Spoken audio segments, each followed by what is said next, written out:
A recent call from Jim Chanos. Of course, he's a legendary short seller. He came out recently and said, basically, buy Bitcoin, short strategy shares. And just to set the scene here, I'm curious what you make of that.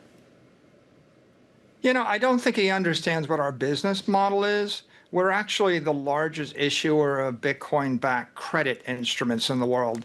So last week, we just raised $1 billion by selling a preferred stock, non-cumulative, called Stride.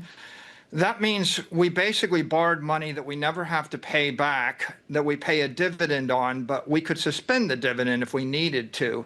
So Jim has been thinking that we somehow needed to sell the equity. We now are in a situation where we have Strike, Stride, and Strife, three publicly floating preferred stocks that are not dilutive to the equity. They all meet a different market requirement. Right. That $110 million of Bitcoin we bought last week, that was acquired without issuing any common stock. So what's going on here is that we're using our $60 billion of Bitcoin collateral to issue credit instruments. They never come due. There's no liquidation risk. There's not even an interest rate risk, right? It's a non-cumulative preferred, and we could suspend the dividends. Right. So at the end of the day, if he's lucky enough to short the stock below 1x NAV, we're going to issue the preferreds, buy back the stock, and make money for our shareholders. If the stock trades at a weak premium, we're just going to sell the preferreds. And if the stock rallies up, he's going to get liquidated and wiped out.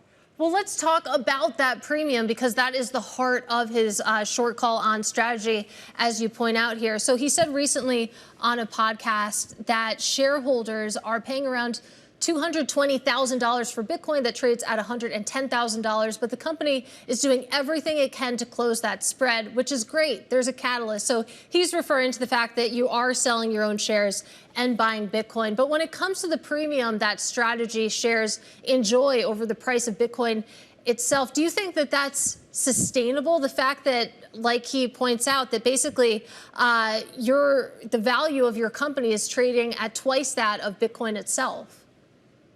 What he still doesn't understand is we're not a holding company or a closed-end trust. We're an operating company. So when we issue, trust can't leverage the Bitcoin. They can't issue preferred shares. They can't issue permanent shares of equity at a premium. We can. Our company's generated a BTC dollar gain equal to about $8.4 billion in the first 2 quarters of this year. That's the equivalent of earnings for a Bitcoin treasury company. Our target for the year is $15 billion. And so he's valuing the business that's generating $8.4 billion of shareholder value at zero. And he's hoping that somehow the equity will trade to NAV. But what he's not paying attention to is, if we can issue preferred shares that yield 10% and invest it in Bitcoin, which has been going up 57% for the past 4.5 years, we're capturing the 47% arbitrage effectively risk-free for our common stock shareholders. And if you want to value the company, you have to value the company's ability to generate Bitcoin yield or Bitcoin gains over and above the actual holdings of the Bitcoin the company has.